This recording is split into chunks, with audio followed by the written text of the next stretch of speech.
a sec here, Mr. Okay. Grazier.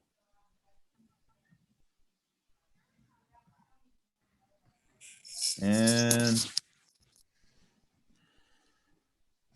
give it a sec. You are on, sir. Thank you, Mr. Abeta. Good afternoon. I'm Chris Grazier. I'm the liquor license hearing officer, at least for now. We are here this afternoon on, let's see, now my application went away. There it is. Request from High Garden Entertainment, LLC. We do have the applicant present. We have the city clerk present. I believe we have Mr. Zertak present. I don't know if anyone else, Mr. Bates, is anyone else logged in who might be wanting to speak? I did let in a couple of others. Okay, So they're there if they need to be called upon. fair enough. We'll wait until the time comes for that. All right. I will turn it over to the city clerk for a presentation of the application. Thank you. This request is coming to you from High Garden Entertainment, LLC. And the first part is the request for waiver of the 300-foot location restriction and a request for transfer of location only of interlocal dispenser license number 2626 with on-premise consumption only and patio service. And this is an expansion of license premises since there currently is this license is located at the cinema.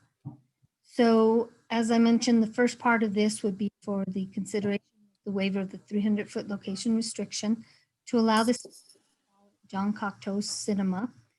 And now it'll encompass 418 and 420 Montezuma Avenue. This location is within 300 feet of the New Mexico School for the Arts, which is located at 500 Montezuma Avenue. If the waiver of the 300-foot location restriction is granted, then we'll consider the transfer of location only of interlocal dispenser license 2626 with on-premise consumption only and patio service from 418 and 420 Montezuma to 418 and 420 Montezuma Street. The license will be located at the John Cocteau Cinema, 418 and 420 Montezuma.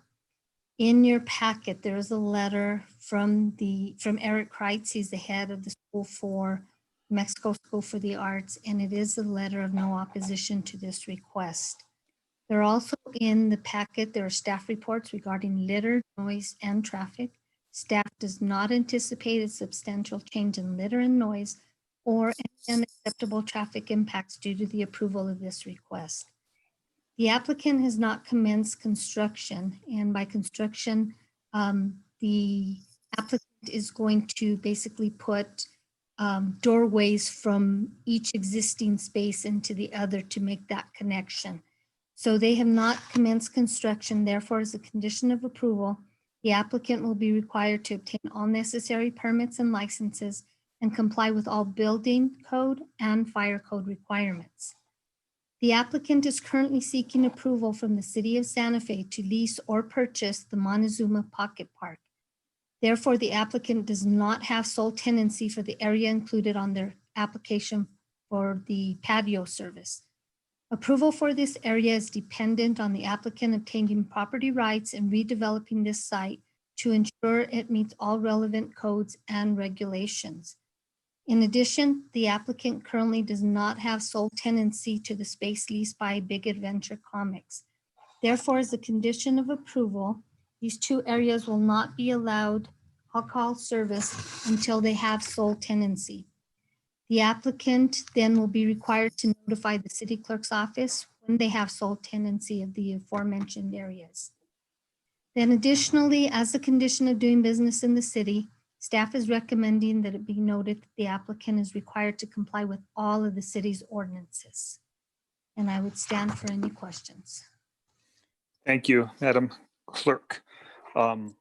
I don't have any questions at this time. I have, of course, reviewed the packet and the letters. If the applicant, whoever's going to speak for the applicant, could introduce themselves and be sworn, please. Linda Aiken. Thank you, Linda. Under penalty of perjury, do you swear that the testimony you're about to give is the truth, the whole truth, and nothing but the truth? I do. Thank you. Thank you, Ms. Aiken. Good afternoon. Good afternoon. Does the applicant accept the proposed conditions by the city? Well, certainly to the extent we have to have the right to use of the property, and we have we've been talking to the city, but we have no rights to use that part that's designated as a patio right now.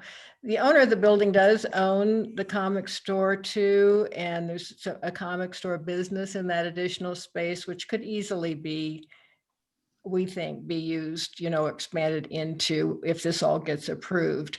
So, but I do understand that we have to have approval to use those spots, and real estate approval is important to the liquor people as well, that we have some rights in the real estate. So we have no problem notifying Ms. Vigil when we are, have those cemented. And so she will know the extent of the entire premise at that time.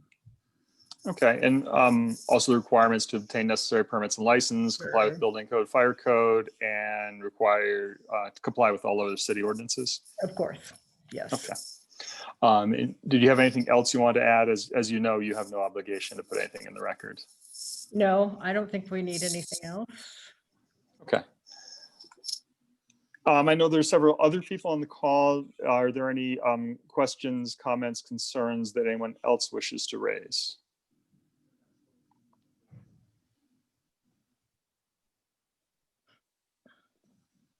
They're all with me, so they're probably just listening. Okay, fair enough. Well, seeing none, I will close the public hearing. I will thank everyone for coming, and we'll issue a written order within 15 days. Thank you. Thank you all. We can go off the record. Thank you all. Thank you.